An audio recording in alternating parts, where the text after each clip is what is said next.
Je m'appelle Bertrand, je suis originaire de France et je travaille dans la vente internationale. Sono una insegnante. Jmenuji se Zdeněk, pracuji pro společnost. علی زمانی است. ما از فعلا در هتل کار میکنم. My name is Elisabetta Guerresi Hamson. My name is Bertrand, I come from France. My name is Sandy de Rougemont. My name is Zdeněk. I am from the Czech Republic. I am an Italian lecturer at Christchurch University College. I'm working in international sales at the moment. I am the general manager of the House of Agnes, which is a bed and breakfast in Kent. I work for the restaurant at Canterbury and I'm general manager.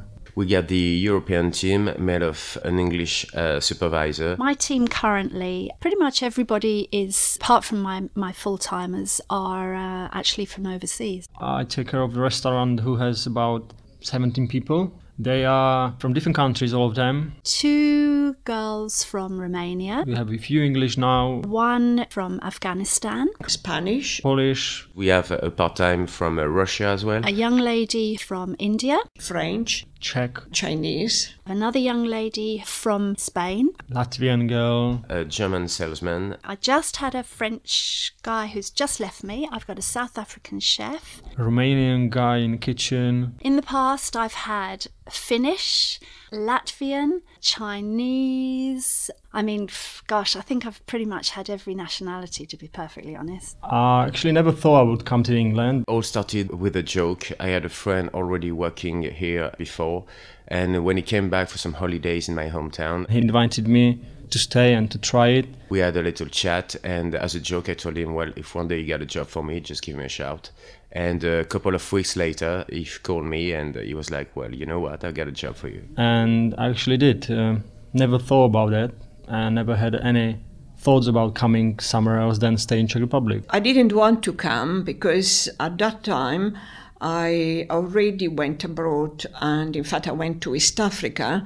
My necessity to come to England, it was to improve my English. There's definitely the opportunities here, and it seems like they see those opportunities. I went to London, and after a few weeks I just fell in love with London, the culture. I could leave, I was independent, there was a lot culturally going on.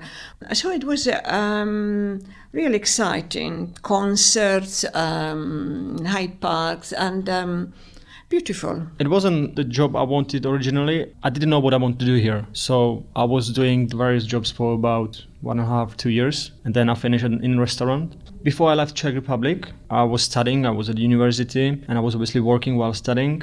Little job at the bar and little restaurant. So I had bit experience in restaurant and waiting on tables. And when somebody told me, let's come and try this at Canterbury, try this restaurant, get the job for you, I didn't feel like I don't know nothing about it. Every job I do, I'm trying to do for 100%, and basically I got noticed and I was promoted year after year.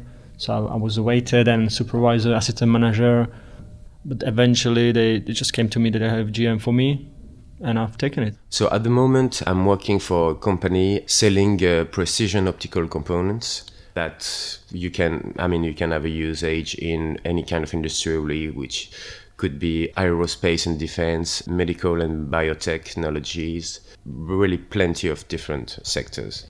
So in other words, no matter what the job is, they will apply themselves and do it so that they can keep their job. And it seems that they feel that working and being gainfully employed is much more important than the prestige of the job. Well, when I first came, I was an au pair. It gave me enough money to support myself and to go to a college.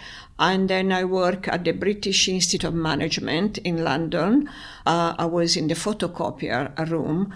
And so I could meet everyone there. It was an easy job. When I came first time, obviously, you come to the different country, you need to speak properly. Because if you don't speak properly, you cannot choose the jobs you like, basically. You need to be confident, you need to answer questions, and you need to speak to the people. So, yes, it wasn't great, but my job didn't require to speak English very well. I think the language barrier depends on what sort of a position that person has. So in my housekeeping team, obviously there's everything is written down. So providing they can read English, then they should be okay. So we have protocols that are written down. Obviously, as far as waiting is concerned and as far as reception is concerned, then yes, I would say that the language skills have to be extremely high, because there's a lot of emails involved, and I think that it's quite important that guests are able to understand exactly what's being explained to them. So when you speak in your mother tongue, you don't think too much about that, you just say it. And sometimes when I speak English, I just need to think about what I want to say and how I want to say it. And sometimes I cannot find the right word, so you need to basically kind of work around that, and you cannot say it straight as you would say it in Czech. It happens now and then, does happen, and it's a bit uncomfortable. That's why I said, I still have big limits in English. And then, obviously you're speaking to your management team or to your boss, require a higher level of English, so it can be special. Sometimes I had to pretend to understand, to not make a repeat, and I didn't want to sound rude or anything. Yeah, because it was just the very beginning, so, it wasn't that easy. I could speak the language enough to be able to communicate, and also my personality is such that I want to communicate with people, so you can use anything, body language and a kiss. A little bit more tricky, because when you have such a multicultural team, it is a pleasure to work with different people which have different ideas and priorities, and it's not always easy, but it shows you that we are all different, and you just have to deal with it. So I came here as a foreigner once, and my English wasn't great, so I'm trying to help basically. To be honest, at the beginning it was just really to take my time to listen to the people, because it was talking quite fast. You had a bit of an accent as well, and it took me 4 months really to start to understand everything, and after 6 months I was all right. I think for a while I felt very critical, because I didn't want to come. As I said, I told myself, okay, you go there, you live there for 3 months, you improve your English, your language, but of course 3 months is not enough. So I kept some of my prejudice, or I had the reservation still, but London was, on the whole, was welcoming. Since day one, everyone helped me out to either to, like my friend did, to find a job, or even after the first jobs.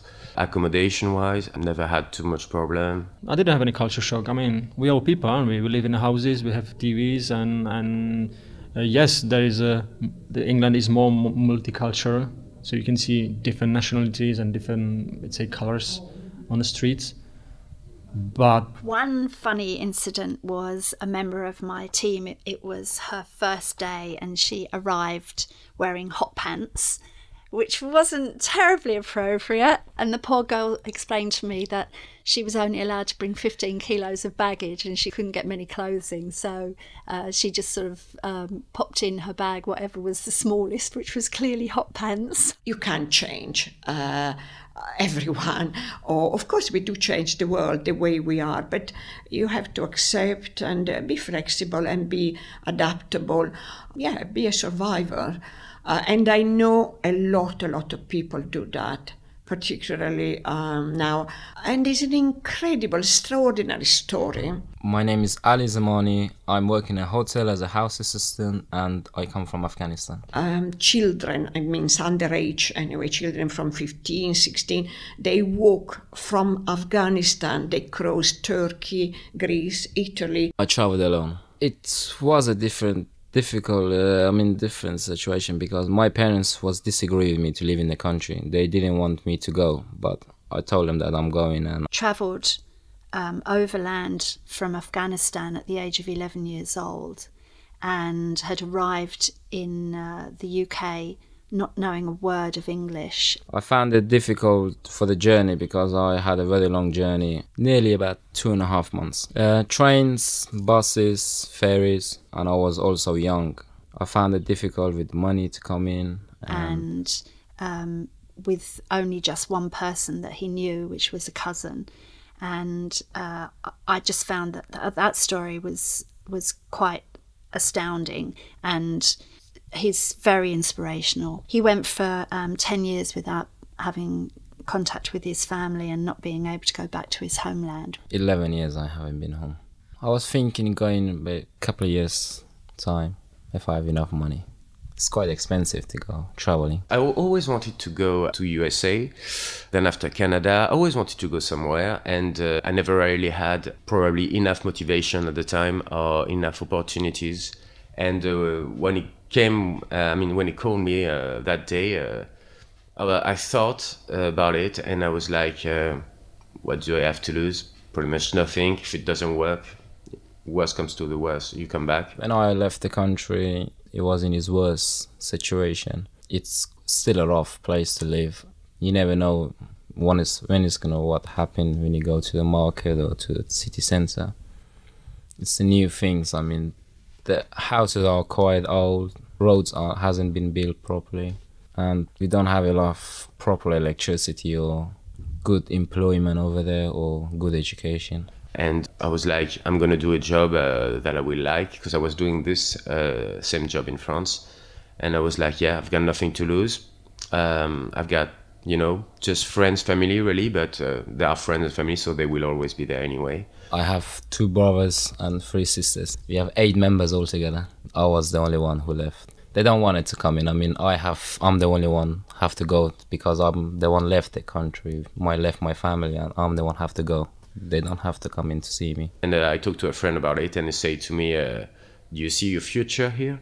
I become British citizen 5-6 months ago, and right now I'm English, and I don't have any plan to go back to my country. I'm staying here, or maybe if I'm leaving England, I will go and live somewhere else. Not back to my country, but somewhere else. Which I think I'm very fortunate. It has enriched me very much so. So I'm really not bothered at all if I get comments either here or when I go to Italy, that because occasionally I had in Italy that comments say, you have changed, you are a bit British, you are sort of. So what? I mean, it doesn't bother me at all. I said, I'm not British, but I'm not 100% Italian.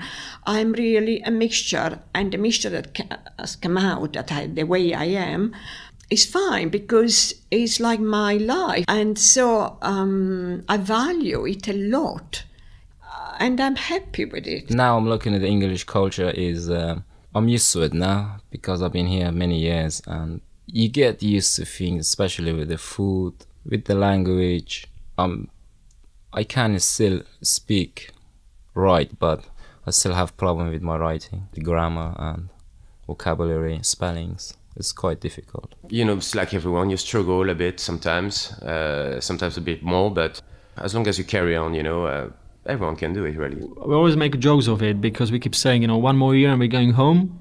This is 1 more year, and it's 2 years now, 3, 4, 5. So, I came here with my partner. We have a son now. We actually live here. We have a flat. I have a work. But we miss our families and our friends, and that's basically the biggest sacrifice we have to make, which is a family. And I can imagine it would be great back in Czech Republic.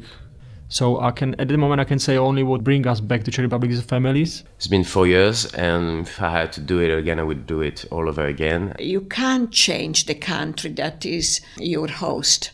You have to modify yourselves and change.